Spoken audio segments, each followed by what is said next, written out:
Hob? Oh, I'm so glad they let you go, my lord. I was so afraid when I heard the gold cloaks had taken you away. A sorry business it was. Yes, Lambert was far less fortunate than me, I fear. Did they cause you any trouble? Me? No. Who could have anything against a poor bugger like me? Anyway, I've kept away from the house since then. But I have a favour to ask of you, my lord. If it's not too much trouble, of course. It depends on what it is. What is the matter with you? With me? Nothing. But I fear for Bethany, a friend of mine. She's a good girl, only in a difficult situation. She needs a kind hand, you see. Who is the young girl, Hub? I didn't know you to have such friends. She isn't... well, I mean, she's a friend, my lord. You might say she's a friend, but not... not in the way you think. You'll go weak at the sight of her, my lord. She's a real beauty, and so sweet too. The image of the maid, and you'll see, she'd explain it best. Better than me, I'm sure. R'hllor knows how to show love. I couldn't refuse to help a young woman in need. Tell me where she is, I will see what I can do. Oh, thank you, my lord. Thank you. I'll be off to tell her the good news. I can't tell you how happy she'll be.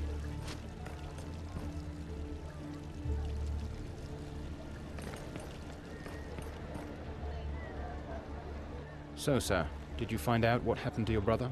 Yes. Valar had him executed. Mark my words, I am going to find this murderer and cut him down where he stands. I'm afraid that's not possible, sir. He left during your investigation with at least 100 men. Ice and death, this wretched dog knows no limits. He killed my brother, and now he's trying to undermine any hope I have of gaining the Queen's favor. I must speak with Lord Halton immediately. He awaits you at his residence.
The others take me. Who is it? Him again? Mother have mercy, Gunser, you are terrible. Is it too much for you to remember your courtesies once in a while? Piss on courtesies. I like to know who you're bringing round before I offer them bread and water. I don't run a whorehouse. I have come because I was told a young lady needed my help. This is far from the welcome I was expecting. Calm yourselves, you two. I told you of him. He's my master, Sir Alistair Sarwick. I told you he'd help. You see, Brute? Now get out of my sight. I need to speak to this fine man, and I don't want you cursing behind my back. Aye, all right then. Forgive me, my lord. I don't mean to be rude or nothing. I'm just doing what I can to be master of my own home, you see. I'll leave you alone.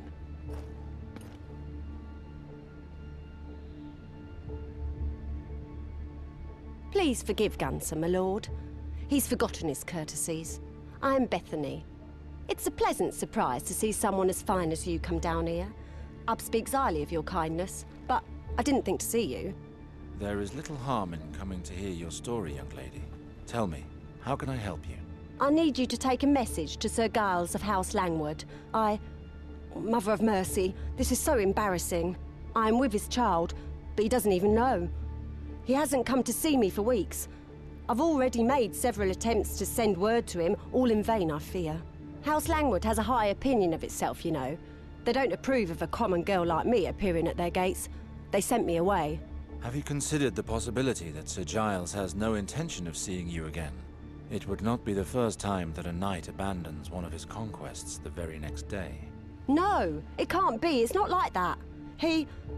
Sir Giles was so sweet and came here so often. He loves me, I'm sure of it. Help me, my lord, I beg of you.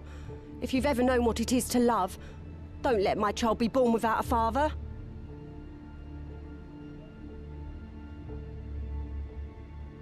I'm sure you won't object if I ask you some questions.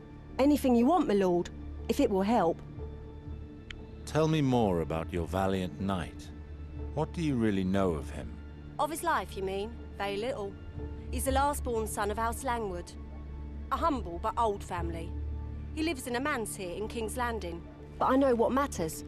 He may seem cocksure and heartless, but inside, he's very sensitive. He wants to be sure of doing the right thing, but he relies too much on the counsel of others to tell him right from wrong. And he loves me, even if he dares not admit it. After all, growing fond of a girl in my condition would disgrace him. His friends never cease telling him this. It seems you have complete confidence in Sir Giles. Why do you think he has abandoned you like this? Because of his family, of course. They've never looked kindly on our coupling. Just think, a peasant girl. They must have put pressure on him, or schemed to keep him away from me. Giles did tell me of some matters to attend to, a journey he had to make. But he ought to have come back by now. Help me, I beg of you. Not knowing what has happened is turning me mad.